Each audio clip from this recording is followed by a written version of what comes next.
Bonjour à tous, aujourd'hui je vous propose de réaliser une délicieuse recette pour faire vos panini maison. Oui, je vous promets, c'est très simple.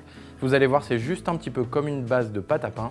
Et avec cette recette, vous allez pouvoir la relier à nos deux autres vidéos en cliquant juste ici une tapenade et en cliquant juste ici un délicieux panini mozza. Vous allez m'en dire des nouvelles, c'est délicieux. Pour cette recette, vous allez avoir besoin de farine, d'eau, de lait, d'un sachet de levure déshydratée, de sucre, de sel et d'huile d'olive. Rien de bien compliqué ici, on va simplement mélanger presque la totalité de nos ingrédients sauf le sel et on va mettre les mains, sauf si vous avez un robot. Dans ces cas-là, tout directement dans le robot et 5 minutes à pétrir jusqu'à obtenir une pâte bien homogène. On a notre farine, notre levure boulangère déshydratée, notre sucre et on vient rajouter hop, notre huile d'olive, notre eau et notre lait.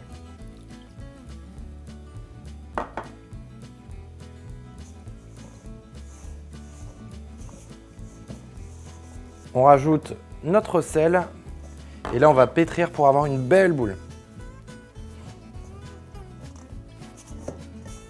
Voilà, ensuite dès qu'on a une belle pâte bien homogène, on va venir hop, la sortir sur notre plan de travail et là on va la travailler à la main, on va la pétrir. Donc voilà, la technique c'est ça, c'est hop, on roule, on écrase avec la main, hop, on roule, on écrase. Vous pouvez fariner légèrement votre plan de travail mais pas besoin d'en mettre trop non plus. Ici c'est une pâte qui n'est pas trop collante non plus. Hop, voilà. On écrase, on lève, on écrase et on va faire ça jusqu'à obtenir une pâte qui soit vraiment lisse.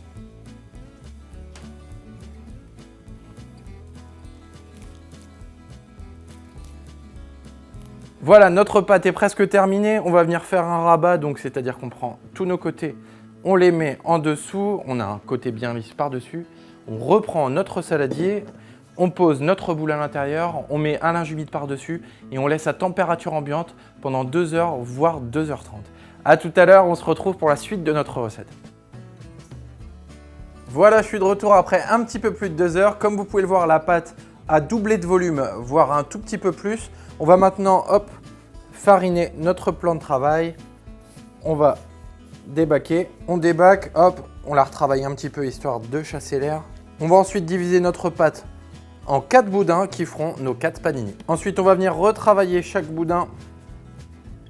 Alors, dans le jargon de la cuisine, on appelle ça des pâtons. Et ensuite, on va venir leur donner une belle forme rectangulaire et les laisser repousser encore 40 minutes.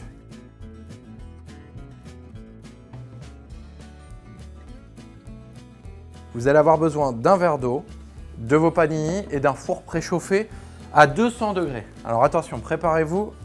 Regardez ce que je vais faire. J'enfourne et au même moment où j'enfourne, je lance un verre d'eau directement dans le four. En fait, c'est ce qui va créer une vapeur à l'intérieur et ce qui va permettre d'avoir une belle croûte bien croustillante sur vos panini. C'est du bonheur. Voilà, vous savez maintenant réaliser de délicieux panini. J'espère que vous aurez un petit peu plus le compas dans l'œil que moi parce qu'ici, on a le papa panini, la maman panini et les enfants juste ici. Voilà, bon appétit, régalez-vous. N'hésitez pas, vous pouvez le manger comme ça ou le faire toaster.